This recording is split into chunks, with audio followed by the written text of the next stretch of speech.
Ladies and gentlemen, the Double RT Boxing Show with Mr. A will begin shortly.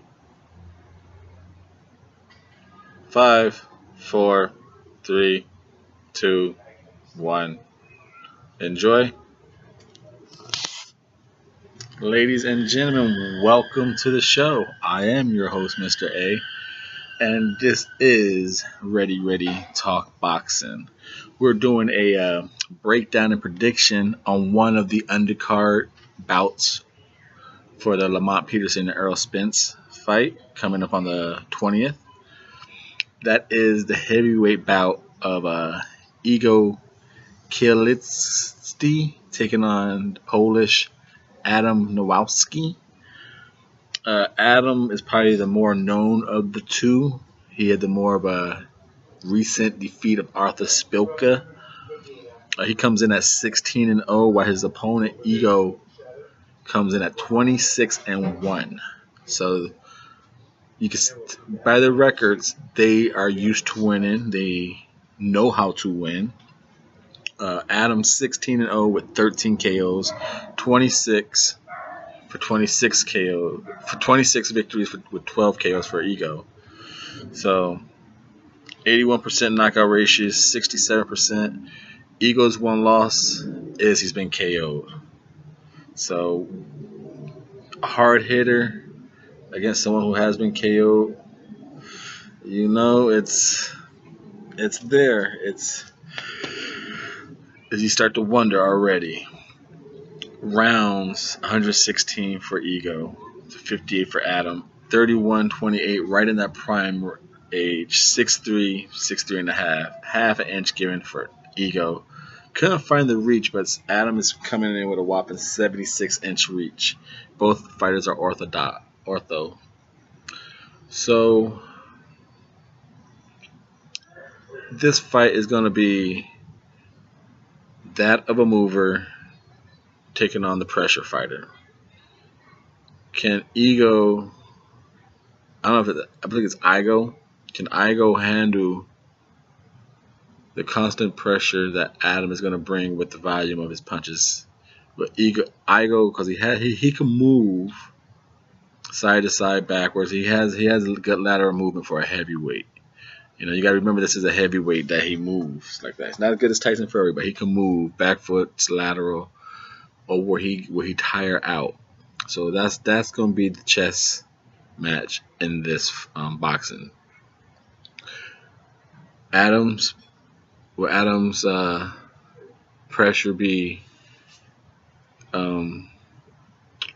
positive aggression, or will it just be empty aggression?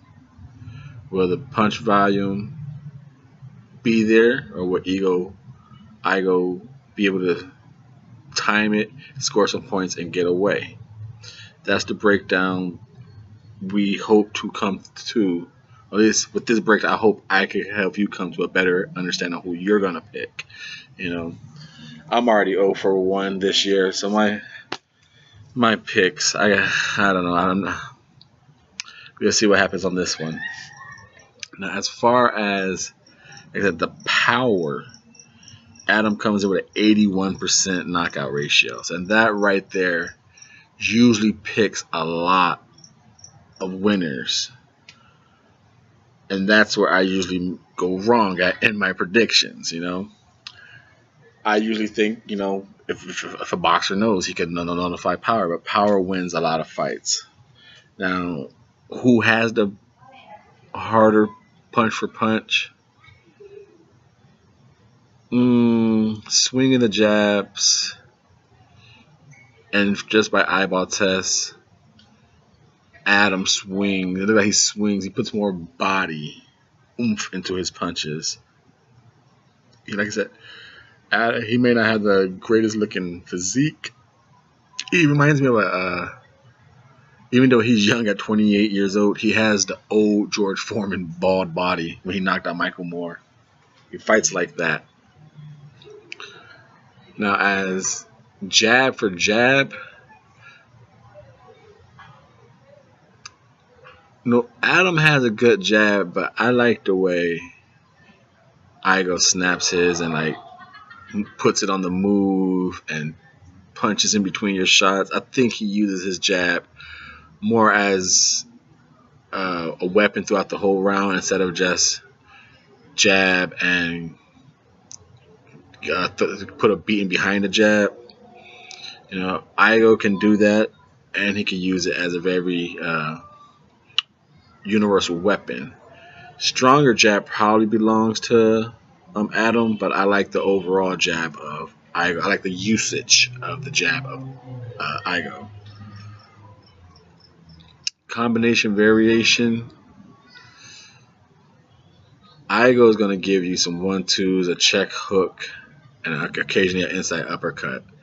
While Adam's going to just throw punches at you, uppercuts, hooks, you know, double up on punches. So I give him the combination variation, the speed variation. Like I said, he's kind of like an Andy Ruiz, a big, not your typical in physique ideal of a heavyweight, but they have the hands, they have the speed combinations, the combination variations. So offensively, I will lean towards Adam. He has the power and he throws better combinations. While Iago, like I said, his power is there. He's just a very typical fighter. You know, 1-2s and the hooks. Not that it's bad. It's just Mikey Garcia. Very vanilla. Laura, very vanilla. But it gets the job done. You know, if you could make the case that Iago even probably could have a better offense. He's a back foot fighter.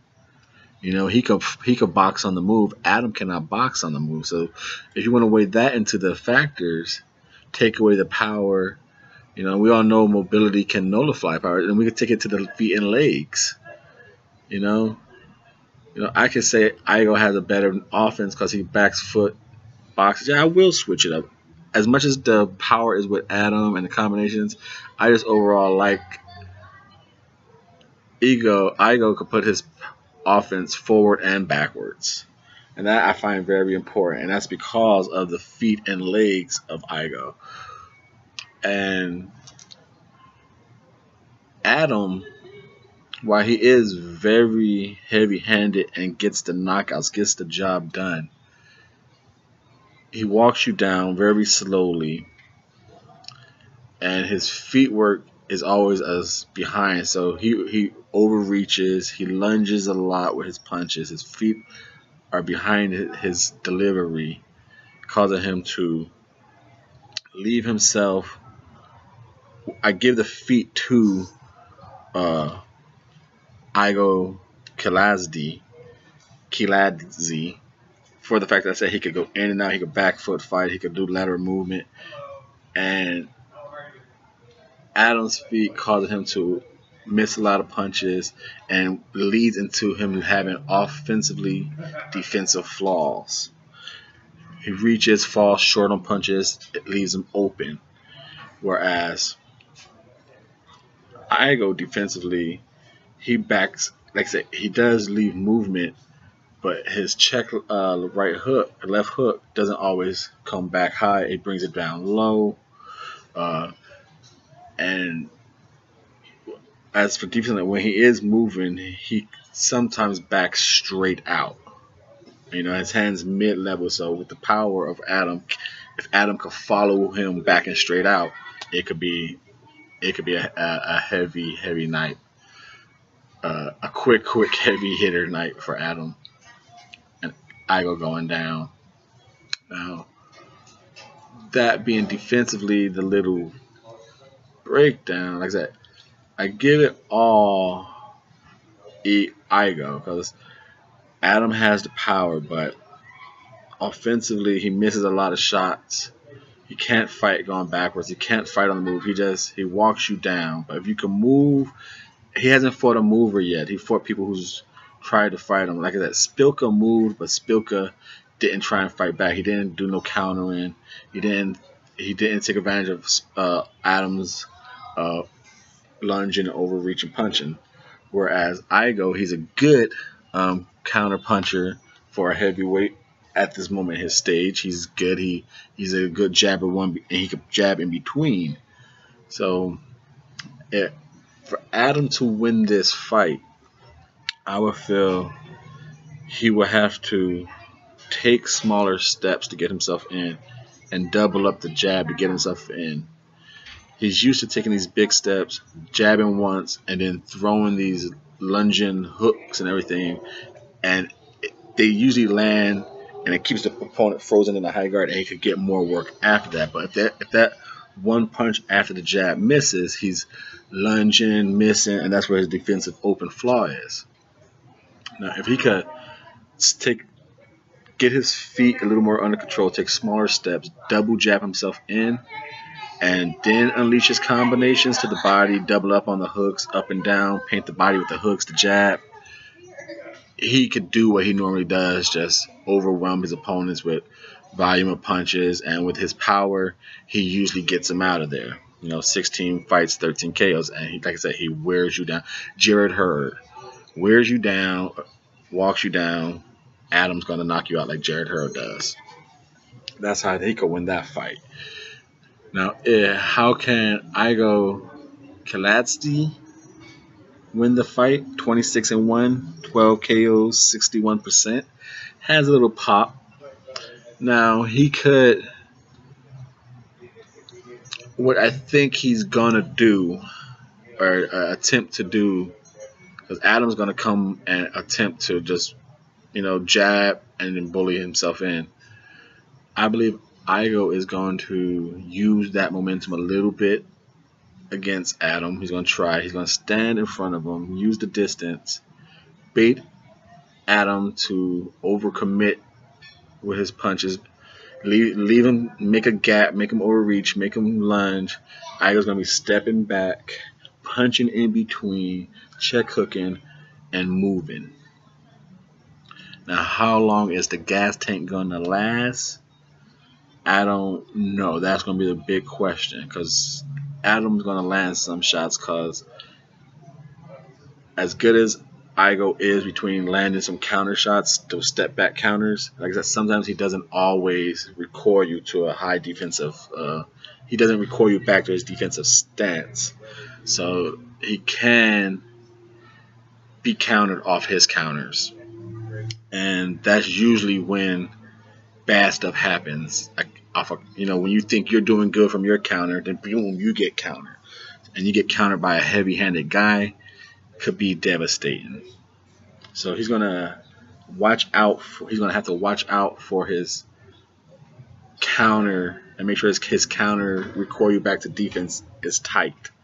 But I believe for him to win, he's gonna most likely use the strategy of step back countering with the 1-2s right down the middle of Adam's attacks, making Adam overextend, fall up short, step back 1-2, step back uppercut, step back hooks, and sidestep, escaping mobilely to the left or right. And if he does go backwards, high guard. That I believe is going to be the strategy. Step back counters. Now, who do I believe is going to win the fight? This is the prediction part of the show, part of the segment. Mr.A prediction. I'm going with, I believe, the underdog. I make a lot of underdog picks. Maybe that is my bad luck. Like I said, I know the power is there with Adam. I know he knocks people out. He wears them down. But I just have not seen him. Like I said, I started the year off bad. I chose Juarez to wear down Isaac Dubo, and Dubo was too fast for him. I lost that one. Now, picking that same type of strategy, someone who's faster against a wear down power puncher, I thought the power puncher, the mover, would lose because he would get tired. Now, am I going to go with the same pick or go the opposite now of what I did on that pick? Am I going to pick the heavy-handed hitter like I did Juarez and not go with the faster like I did Dogbo and the mover and the hitter in Dogbo, which I have now, and Iago. And I'm going with that pick. I'm going with the mover and the boxer who has some pop. I'm going with Iago to do some step back countering of the slower foot, the not as clean technique and boxing feet of Adam. I believe he will leave him open enough for enough counters, and I don't think he has the fast enough feet to constantly. Now he has the hands and power to swing one and catch a counter of a counter, but I'm going with Iago to use enough mobility, use the ring, defensively be sound enough to be always in a high guard, inside holding, offensive step back countering, and I think he will get a split decision over Adam Nawalki. That is Mr. A's prediction. Hope you enjoyed the breakdown.